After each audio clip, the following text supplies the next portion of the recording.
Hello, Year 11. As you can see, it's a recorded lesson today, or as you can hear rather.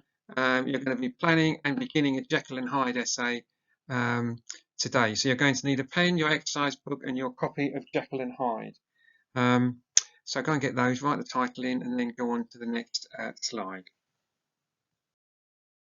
Do now, just get you thinking about the book in general. Dr. Jekyll is a quote from him. All human beings as we meet them are commingled out of good and evil.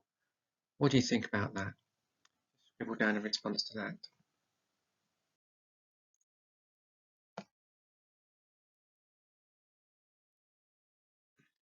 Here's a quick run through of what will happen in paper one, literature paper one that is. It'll test you on Dr. Jekyll and Mr. Hyde. You have a choice of 2 questions. You only have to answer one, unlike the poetry where you answer both. The first question will be based on an extract, but you also have to refer to 2 other moments. The second essay will be a discursive question where you must refer to at least 2 moments. Both questions are worth 40 marks, 36 on content and 4 on quality of writing.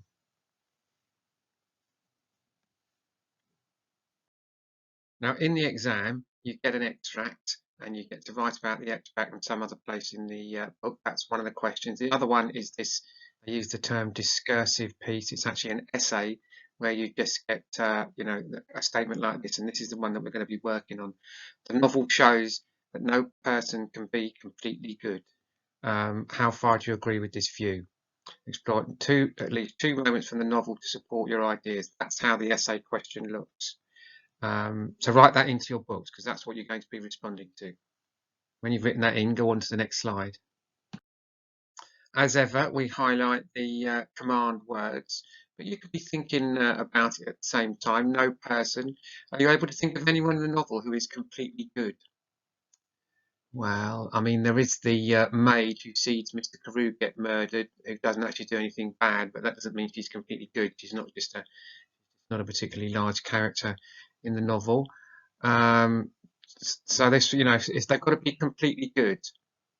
So this would mean not a mixture of good and bad. How far do you agree with this view? And then highlight that, explore at least 2 moments from the novel to support your ideas. Now, how far do you agree? This is an evaluation question.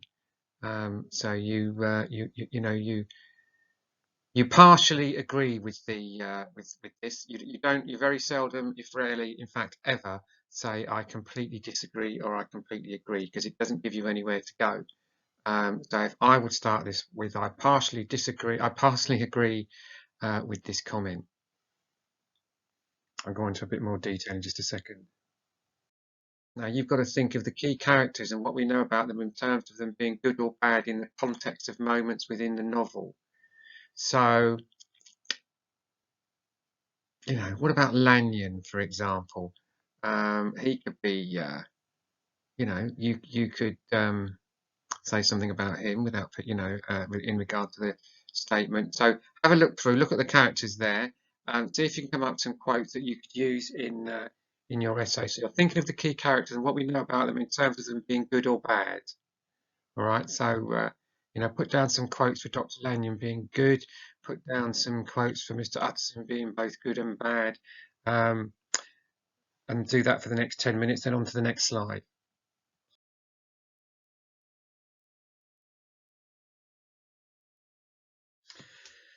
Right, here are some characters and moments to explore. You're welcome to use these. I won't read all the way through that. You can do that. You can and you can use that information and those quotes in your essay and the beginning of your essay that you're going.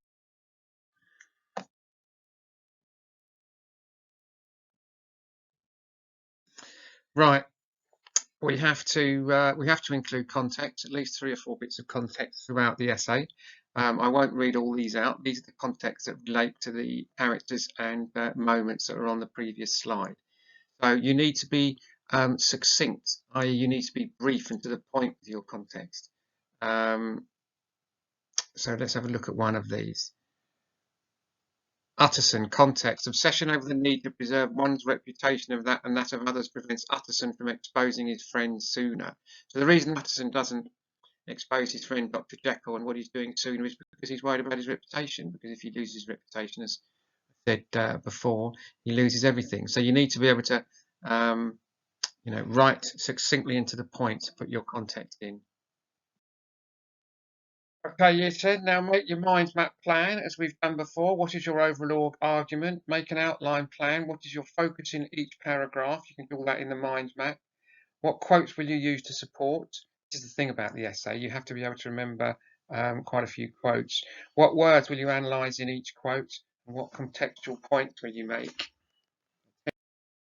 And now you just need to write the opening 2 paragraphs of your response, but I need to see the plan as well. So that what you need to upload to ClassParts is the plan and the opening 2 paragraphs of your response. So thanks very much for that, and I will speak to you next time.